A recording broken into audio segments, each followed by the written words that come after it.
perang, perang, dan perang. Dari tahun ke tahun, dari dulu sampai sekarang, event ini selalu muncul padahal nggak pernah ada yang mau event ini ada. Ya, ada sih yang mau. Siapa lagi kalau bukan Amerika. Oh iya, sama ini.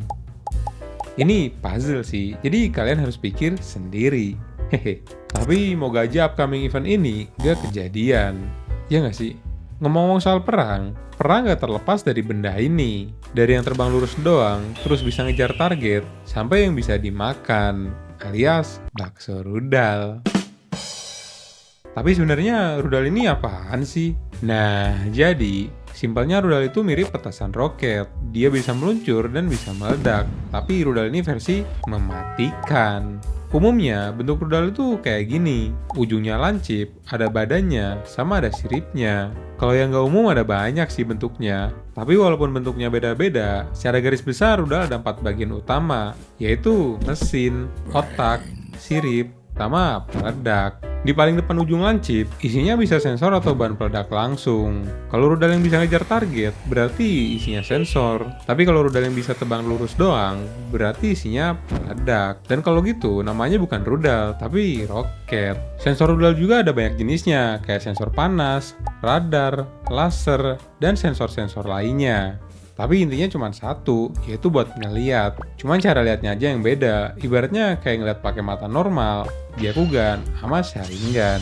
Terus di bagian tengah depan, ini diisi sama bahan peledak. Ya fungsinya buat meledak lah, apalagi. Di bagian tengah belakang, diisi sama otak atau kontrol rudalnya. Kalau sensor tadi buat ngeliat, otak ini buat nentuin gerak rudalnya. Kayak ngejar target, sampai bisa ledakin rudalnya walau belum nyentuh sama targetnya. Terus bagian terakhir, mesin dan sirip rudal. Fungsinya buat meluncur sama nentuin arah gerak rudal. Ibaratnya kayak pesawat lah, ada mesin jet buat meluncur sama sayap buat ngarahin arahnya. Dan gokilnya, kecepatan rudal ini bisa ngimbangin kecepatan jet tempur. Makanya kalau dikejar satu rudal, kecepatan hidup jadi 50-50. Apalagi kalau dikejar banyak rudal sekaligus. Tapi kalem aja. Walaupun rudal ini bisa ngejar, masih ada trik buat ngehindarin rudal ini. Soalnya pesawat tempur gak cuma bisa terbang sama nembak doang. Dia bisa ngecoh rudal pakai flare sama shaft. Oh, shaft. Shaft. Nah, itu. Kalau flare dipakai buat umpan rudal tipe sensor panas. Kalau shaft, umpan buat tipe sensor radar. Jadi waktu dikejar rudal, pesawat bisa ngeluarin umpan ini.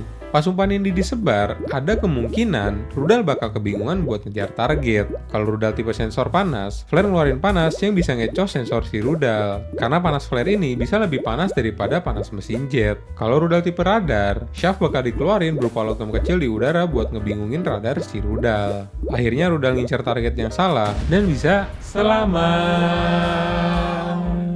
Tapi kalau rudalnya udah canggih, nggak bisa ditipu, satu-satunya cara ya ngecoh rudal pakai manuver jetnya. Misalnya di depan ada tebing, kalau jetnya bisa manuver sebelum nabrak tebing, ada kemungkinan rudal bakal nabrak tebing karena telat manuver. Tapi kalau rudalnya bisa prediksi pergerakan jet, ya berarti